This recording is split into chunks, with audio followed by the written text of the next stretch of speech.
Traveler, Paimon, how have you been? Ugh, where to start? Paimon hasn't had a moment's rest this whole time. That night, we ended up chatting and chatting until suddenly the sun was up. And then she decided she wanted to go to Inazuma. The Balladeer? It sounds like some kind of code name. You look troubled. Is there something you need to tell me?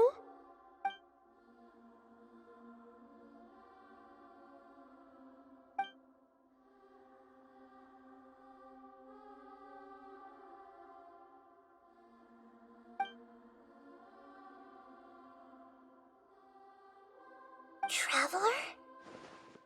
Hey, what's wrong? You look so upset.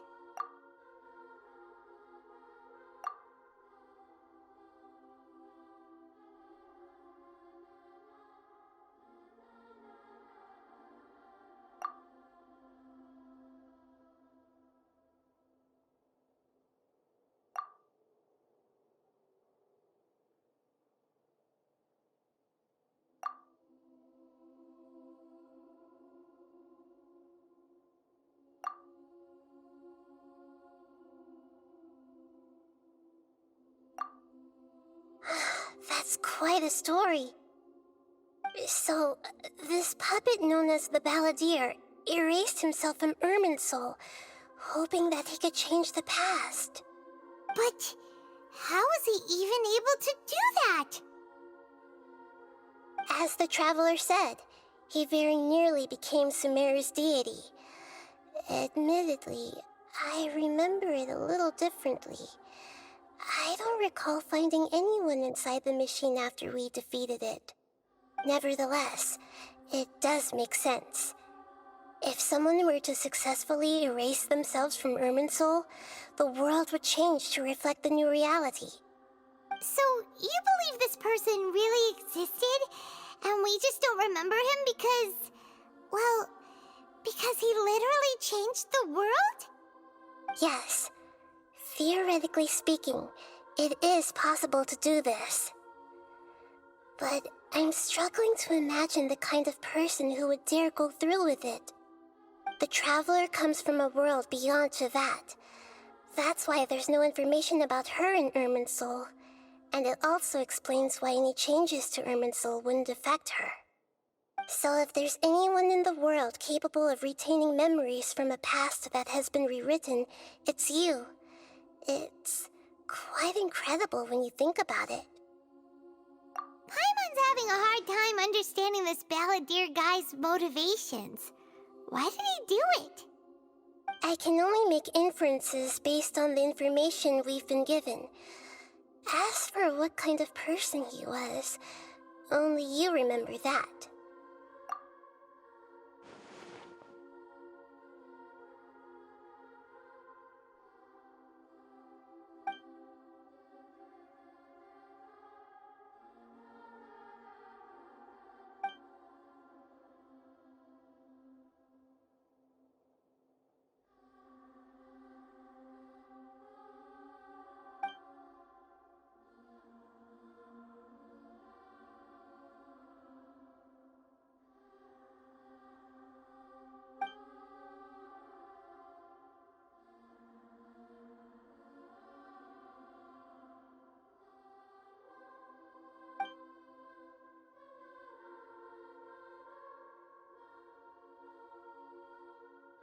Something else worrying you?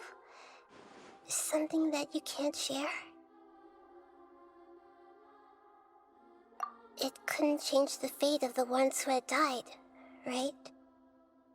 Once the Balladeer realized he hadn't been betrayed after all, it must have completely changed his view of the people of Tatarasuna. Now he saw them as friends again. He couldn't keep hating humans after that, and if he thought there was a chance he could save his old friends, it would be hard not to try. The story makes sense, every part of it. The Balladeer tried to achieve godhood with the doctor's help. He was unsuccessful, but retained the power to connect with Irminsul. That power then enabled him to change what was recorded in Irminsul and erase himself, even though he didn't have much strength left. Yeah, it does make sense, but it still ended in tragedy for his friends. It just feels so hopeless. He gave everything to do this, but it seems like he got nothing in return.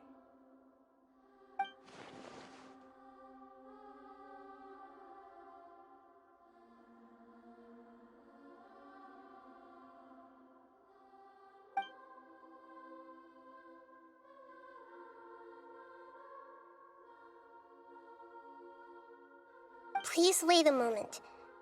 I want to check something. Found it. This should be the one.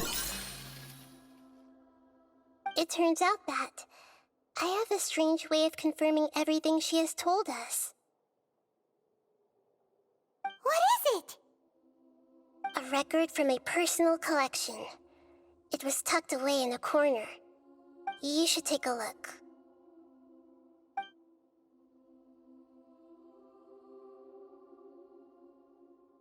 Is this a fairy tale? Who wrote it? I authored this record myself. Huh? You wrote a fairy tale that somehow has something to do with the balladeer? When combined with the traveler's narrative, it's clear that this story is an allegory. Everything in it is a symbol for something else. Hold on. So this record survived from the past? Yes.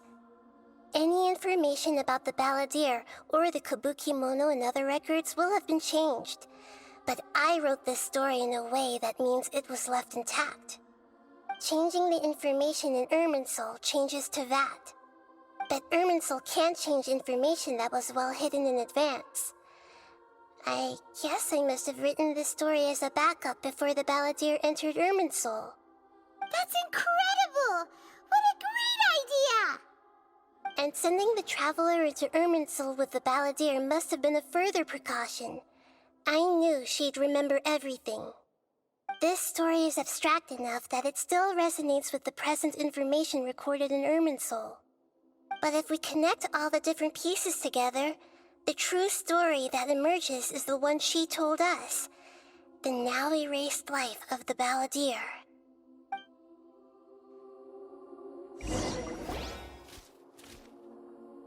There was once a lone monster draped in fox fur.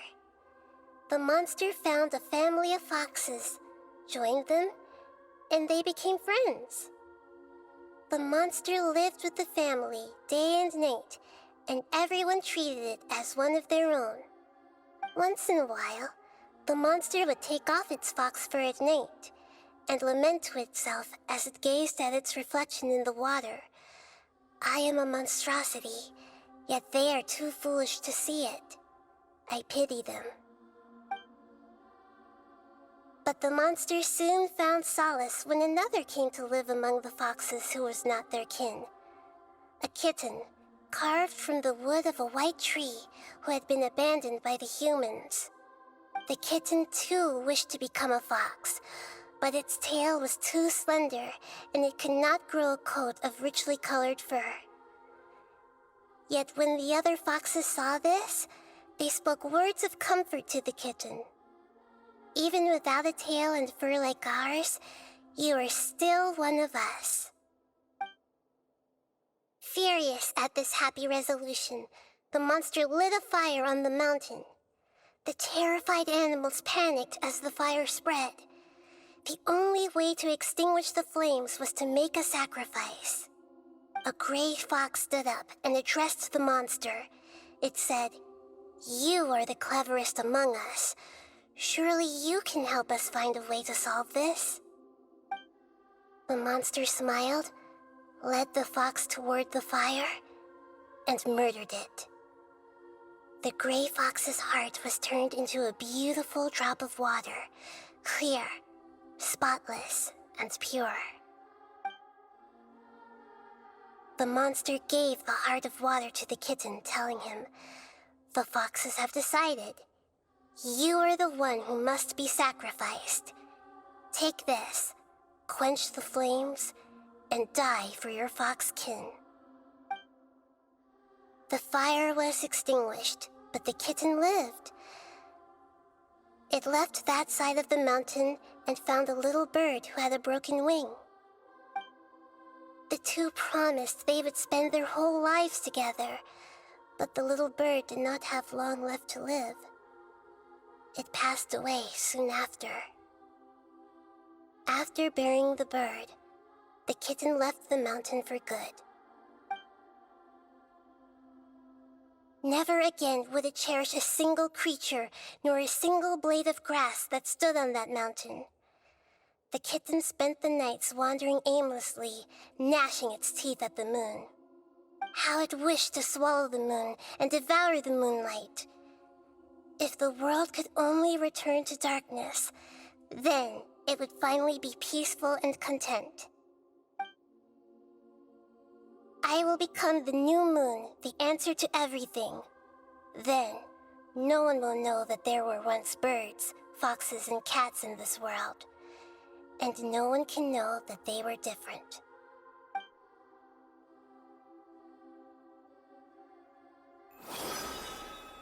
We solved it!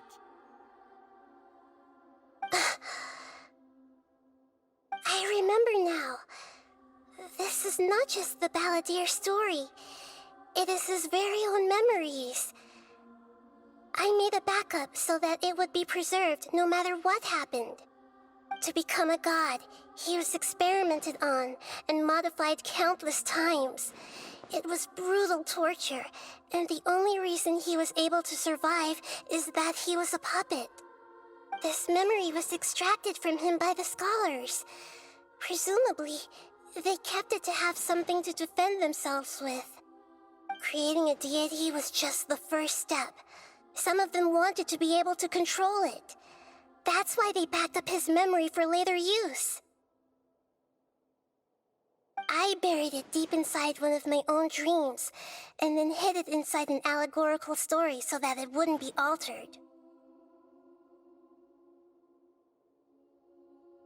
It's hard to believe that this person really existed, let alone that he tried to get rid of us on more than one occasion. Paimon has no memory of him at all. He completely vanished like a puff of smoke. The Balladeer agreed to help me look for information about the Descenders, and although he was unsuccessful, he still helped you.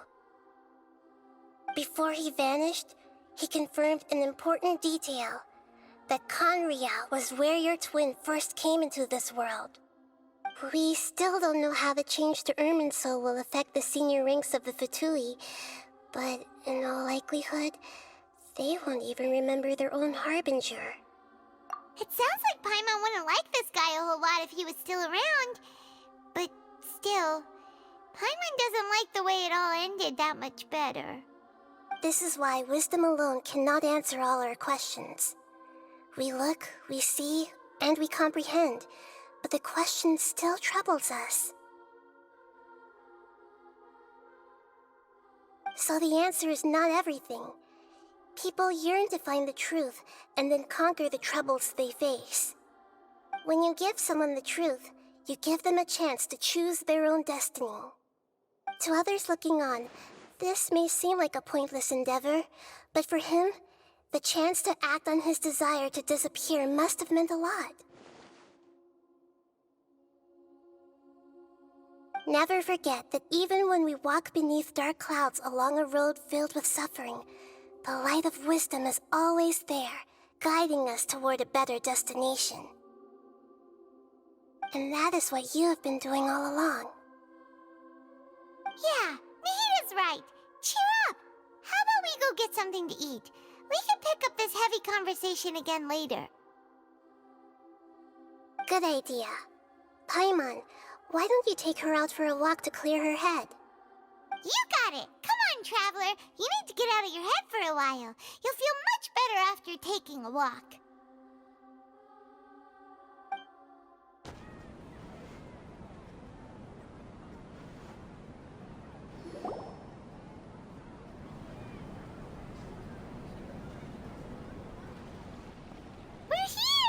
What should we eat first?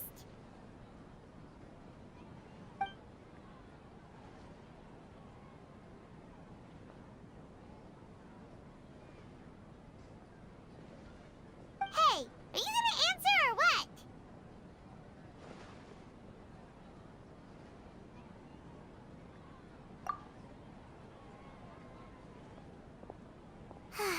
Alright, whatever you want.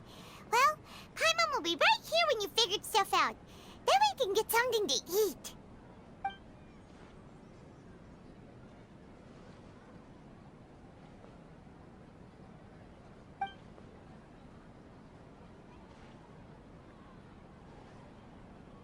What is it? Have you figured it all out?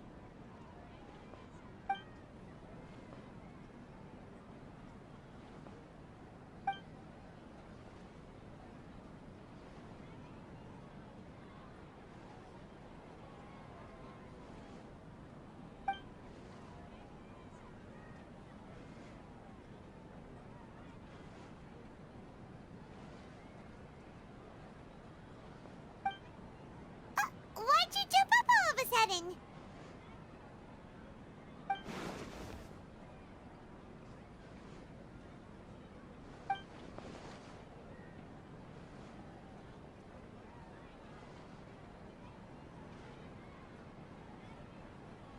Excuse me, boss. There seems to be a small problem with the last bill. Look, here.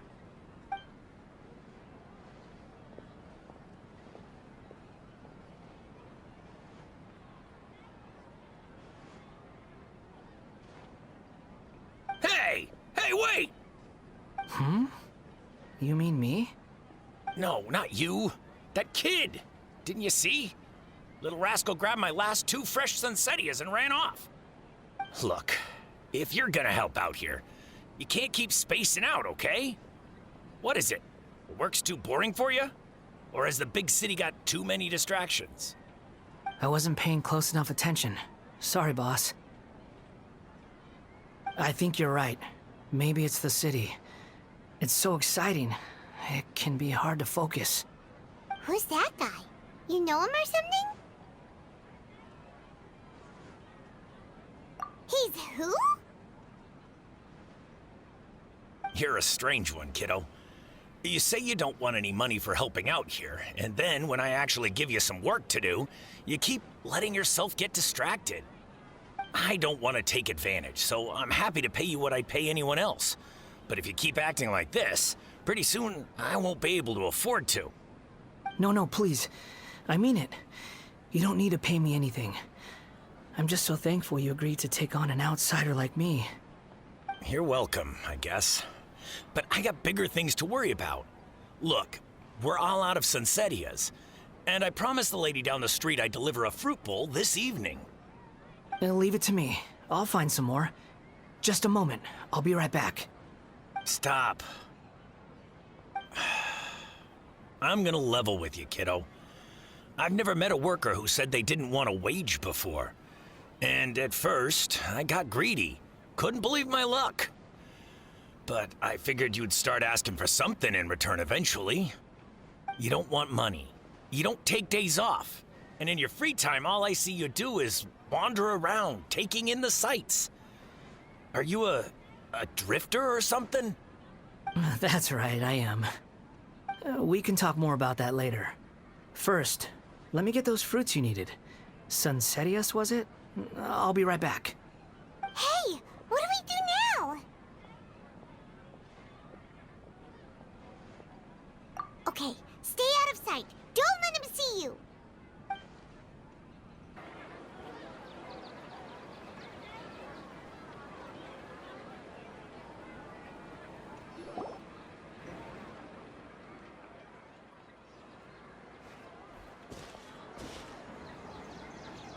Yeah, this'll do. Even though you say he's the balladeer, what are we planning on doing? Stealing his Sunsettias? Isn't that a bit too cruel? Oh, all right. This should be enough. Guess I should wash them before I take them back.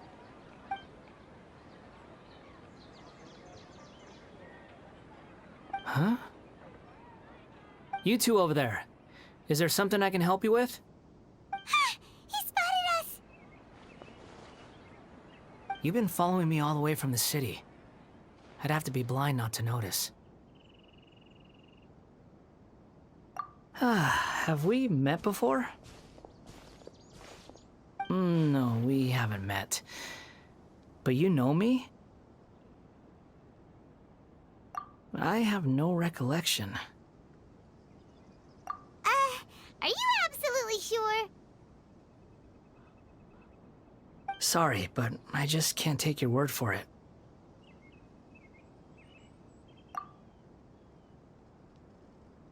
A puppet? What makes you think that? Huh? You were right! The look on his face! I guess you do know me after all. That is not something I share with a lot of people. Look, I'm just a wanderer. But seeing as you've gone through all this trouble to track me down, I'm sure whatever it is must be important. Okay, but please let me deliver these goods to my boss first. Are you really working for that guy? He said you don't want any more for it. Is that true?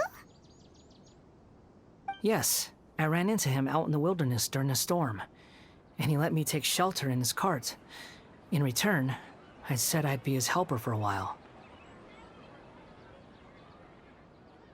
That's oddly nice of you. Let me take these back. Then I'll come with you, okay? Then let's return to the city.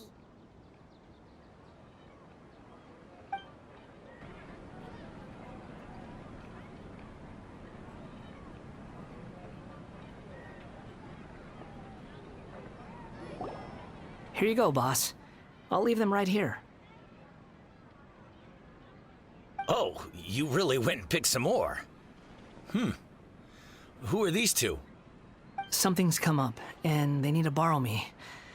Sorry, boss. I'm afraid I'll be away from the stall for a while. I was just about to pay you anyway. Go wherever you want, kid. Don't waste your time here. What? I get it, okay? You just wanted to help me out, to thank me for giving you shelter from the rain that day. Even then, I don't understand why you're so adamant that you don't want any pay for it. But look, it was pouring down, and there you were, sauntering along without a care in the world, like you had nowhere to be and didn't even care that it was raining. Imagine you were me for a second. It's a little weird, right? Why is this guy traveling during a rainstorm if he's not trying to get somewhere? And why is he taking a shortcut through the open country if he's not even in a hurry? But anyway, taking you in didn't put me out even slightly. You don't owe me a thing for it. Certainly not all this. Your time is valuable. You know, you should go live your life. But I don't...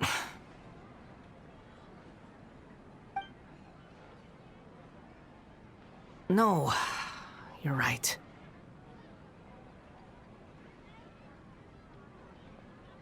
Then I suppose this is where we say goodbye. Thank you again for taking me into the city. Don't mention it, kiddo. I've run into all kinds of characters over the years. I just hope you find your path. Thank you.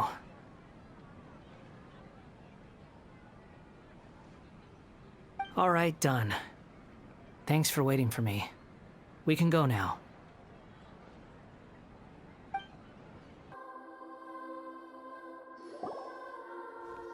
Nahida! Nahida! What's wrong? Huh? Are you? Hello. I do apologize for the sudden intrusion. We found this guy in the street, but he doesn't seem to remember anything. So, yeah, quite an eventful walk.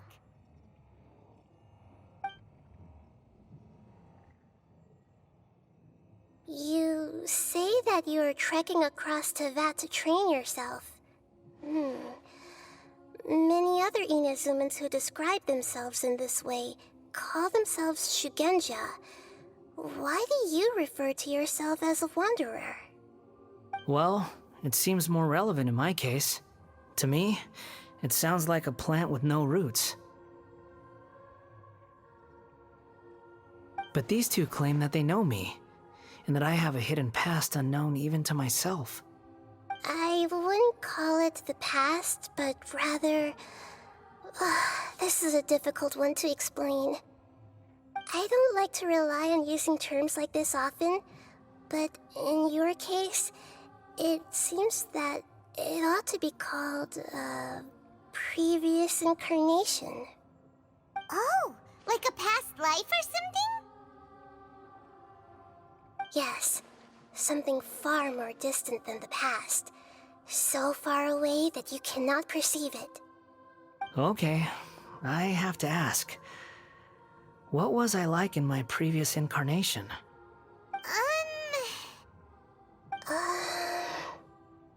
Oh, okay. I see. You want to tell me, but you can't bring yourselves to say it. Looks like I didn't have the most wonderful existence in my previous incarnation. If it's that difficult to talk about, I have no doubt it will be just as difficult to hear. But I'll be able to handle it. Please, tell me the truth. Is truth something you care a lot about? Yes. Then I'll be straight with you. In your previous incarnation, you did many things that would be considered evil. You nearly died because of what other people did, and many died because of you. As a non-human being, you hated gods and humans alike. You drifted from place to place, never able to settle, even where you found status and identity. You adamantly believed that you were missing a heart. Actions rooted in persistence sometimes bear bitter fruit. Sometimes, you have to let parts of yourself go, or you'll never be happy.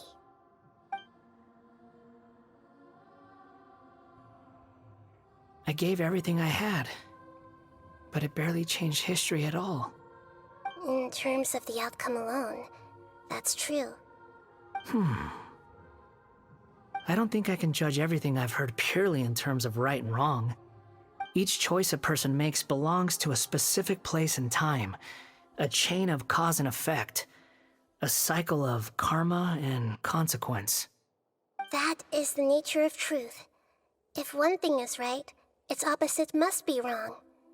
And yet, dichotomies like this are not enough to explain the world in all of its complexity. It seems like my previous incarnation wasn't the most likable individual. We're not trying to hurt your feelings or anything, but yeah, we weren't your biggest fans. If we were enemies, why are you trying to help me find the truth?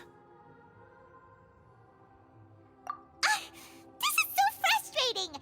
This guy's supposed to be our arch enemy, but now he's just some random stranger we met on the street! He's got so much to answer for, but we can't make him talk because he doesn't remember anything. What a weird situation. Lesser Lord Kusanali, as the God of Wisdom, I trust that everything you told me must be true. Yes, it's all true.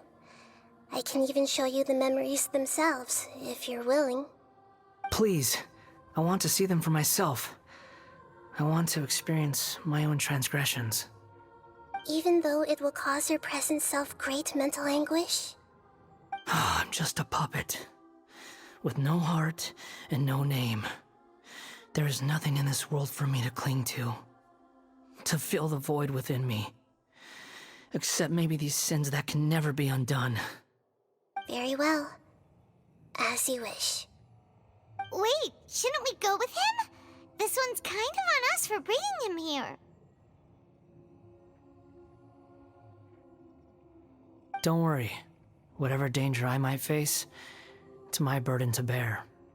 Traveler, could I ask you to supervise him on my behalf?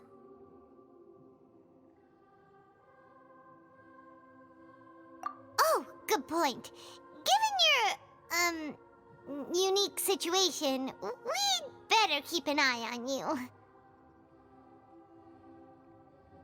Understood. Thank you. Now, prepare yourselves, everyone.